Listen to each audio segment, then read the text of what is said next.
Si tu as parfois l'impression de gaspiller ta vie, de passer à côté de ton potentiel ou de ne pas savoir par où commencer, alors lis cette histoire jusqu'au bout. Car elle pourrait bien transformer ta vie. Il était une fois, dans un petit village paisible, un jeune garçon nommé Liam. Liam était connu pour sa paresse. Il n'avait pas de grands rêves, pas d'ambition claire. Il remettait toujours tout au lendemain, même les choses importantes. Pourtant, tout le monde savait qu'il avait un immense potentiel. Sa famille, ses amis, tous lui répétaient sans cesse « Utilise ton temps intelligemment, ne le gaspille pas ». Mais Liam haussait les épaules. Il se disait qu'il avait tout le temps du monde. Jusqu'à un jour ensoleillé où un vieil homme arriva au village. Il s'appelait Monsieur David. Sage reconnu, connu pour son intelligence et ses conseils qui changeaient des vies, il attirait l'attention partout où il allait. Très vite, Liam entendit parler de lui. Poussé par la curiosité et peut-être un espoir qu'il ne comprenait pas encore, il décida de le rencontrer. Il trouva Monsieur David assis sous un grand banyan majestueux. Avec respect, il s'inclina et dit « Monsieur, j'ai entendu dire que vous êtes très sage. Je me sens perdu.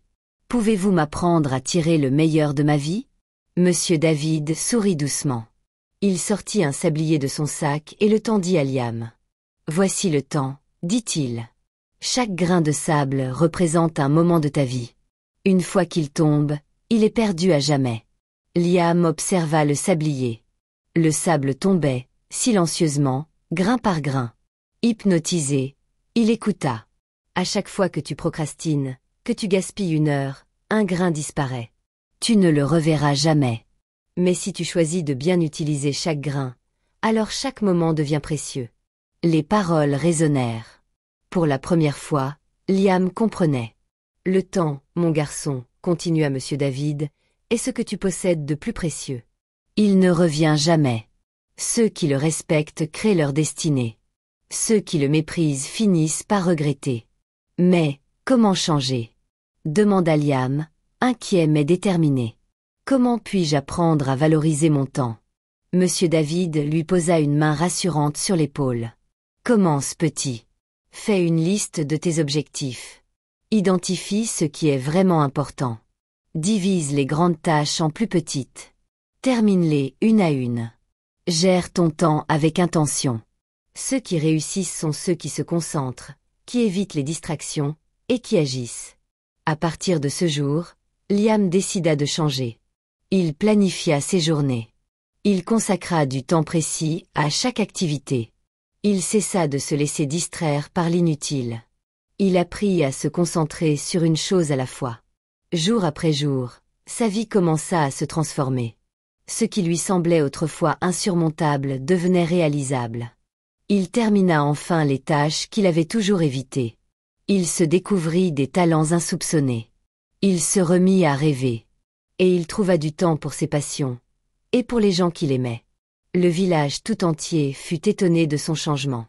Ceux qui se moquaient de lui l'admiraient désormais. Il était devenu un exemple. Mais Liam apprit aussi autre chose.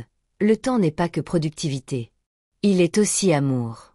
Il partagea de précieux instants avec sa famille, ria avec ses amis, apprit à chérir les moments simples.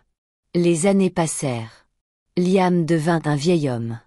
Le village l'honora pour ses accomplissements et pour avoir transmis cette sagesse qui avait changé tant de vies. Il racontait son histoire aux jeunes, toujours avec le même sablier à la main.